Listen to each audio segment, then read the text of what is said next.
Ne laissez pas le jeu vous jouer. Gardez le contrôle. Pariez responsable. CCL TV, votre cœur désire la victoire. Bienvenue chers téléspectateurs de la chaîne congolaise de la loterie. Aujourd'hui dans Spécial Cannes, nous allons parler de l'équipe nationale de la Côte d'Ivoire. Le palmarès, le coach Patrick Baumel, donc la pôle de qualification de la Côte d'Ivoire qui l'a amené donc à la Cannes, et le groupe E où figurent l'Algérie, la Guinée équatoriale et la Sierra Leone.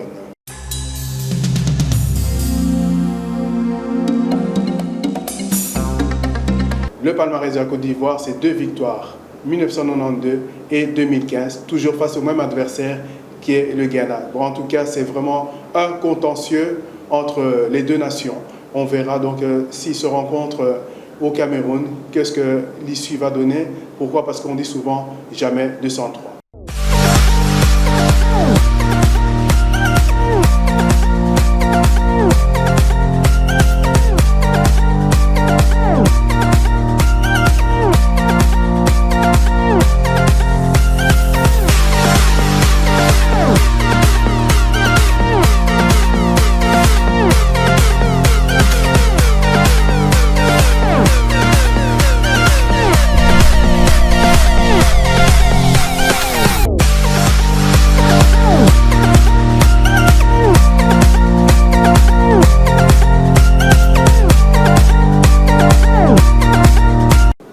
La génération dorée de la Côte d'Ivoire, c'était avec les Drogba, les Sokora, les Romaric, donc les Boka, les Gervinho, Kolo Touré, Yaya Touré.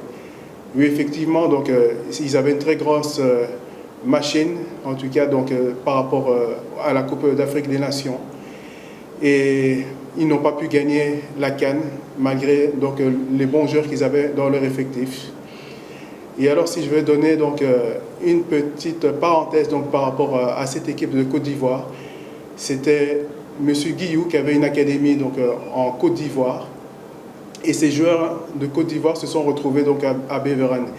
Donc Beveren, c'est une équipe d'Anvers. Et alors, où vraiment ils sont un peu stricts par rapport aux ressortissants un peu étrangers.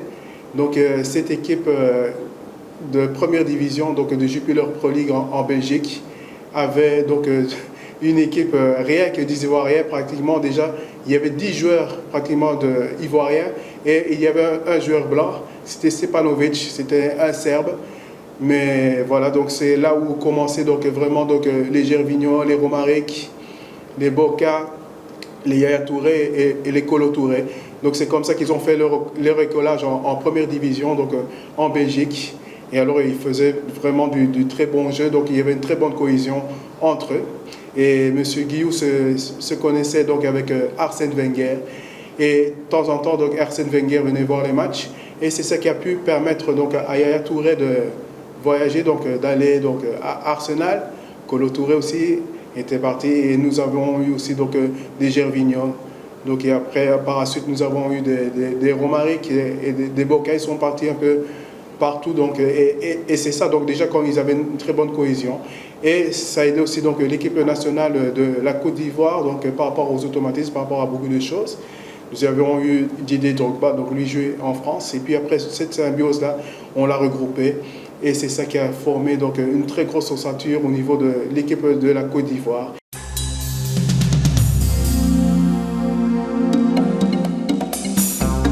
Effectivement, donc la Côte d'Ivoire a perdu en 2006 et 2012 en finale, donc face à l'Égypte en 2006, et en 2012 c'était face à la Zambie. C'était pas de chance donc par rapport à la Côte d'Ivoire. La Côte d'Ivoire, donc c'est vrai qu'il y avait beaucoup d'ego, donc des Yaya Touré, des Drogba, donc c'était des grosses personnalités. Donc voilà, ils ont pu donc faire ce qu'ils pouvaient faire, mais le destin ne s'est pas réuni pour qu'ils puissent gagner donc la CAN ensemble.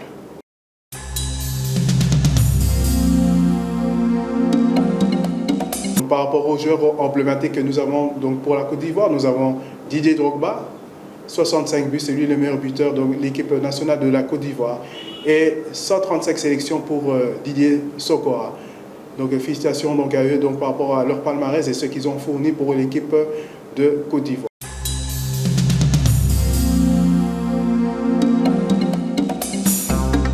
Concernant donc l'équipe de Côte d'Ivoire, donc maintenant donc c'est la nouvelle génération. Donc nous avons donc le coach Baumel qui n'a pas pu qualifier donc l'équipe de Côte d'Ivoire. Donc c'est le Cameroun qui a pu se qualifier pour la Coupe du Monde. C'est la dernière journée, donc ils ont perdu 1-0 face aux Lions indomptables. Et ça a vraiment fait du mal donc, au coach de Côte d'Ivoire, disant que voilà, donc par rapport au quota qu'on demande pour l'équipe africaine pour se qualifier à la Coupe du Monde, c'est tellement cruel, 5 équipes, ce n'est pas suffisant. Et alors donc c'est sur l'amertume qu'il a vraiment... C'est sur cette amertume que le coach a parlé donc à la fin du match, après leur élimination.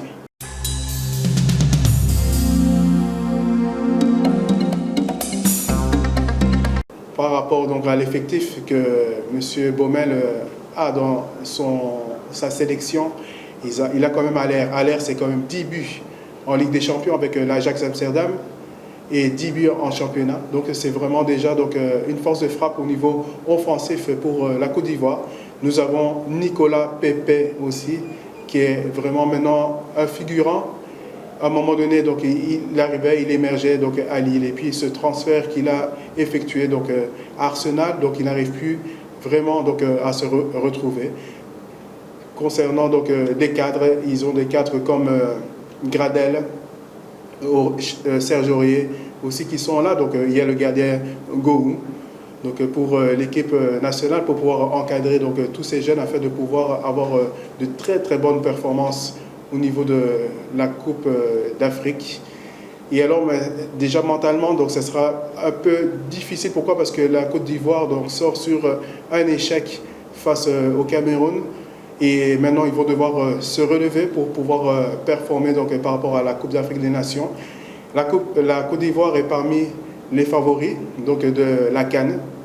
Mais nous allons voir maintenant comment ils vont pouvoir prester et comment ils vont pouvoir digérer donc, cette défaite qu'ils ont eue donc, dernièrement. Le coach va devoir unir ses forces afin d'avoir de très bons résultats pour l'équipe nationale.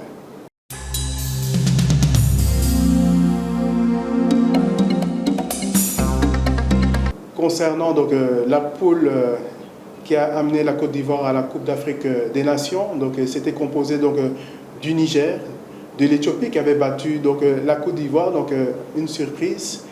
Et nous avons eu le Madagascar aussi.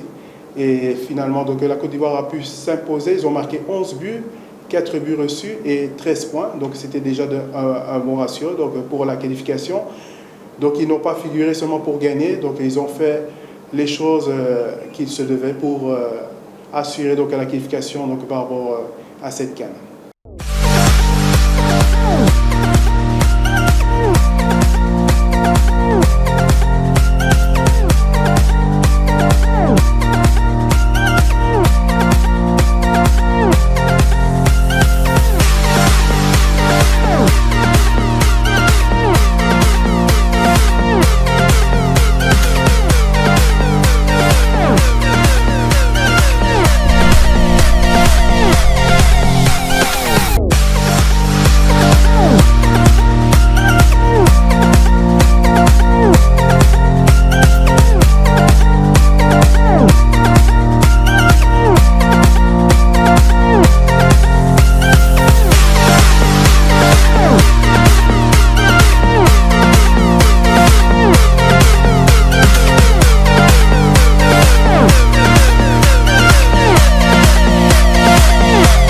Concernant le groupe E, donc la Côte d'Ivoire sera opposée à la Guinée équatoriale le 12 janvier.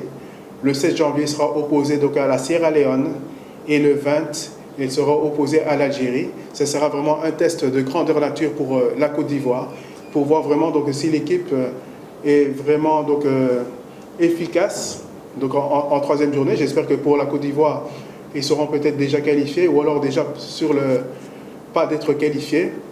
Parce que la troisième journée, c'est l'Algérie. L'Algérie qui viendra pouvoir défendre son titre. Et il n'y aura pas donc, de pitié donc, à avoir. S'il faut éliminer la Côte d'Ivoire, je pense qu'ils le feront.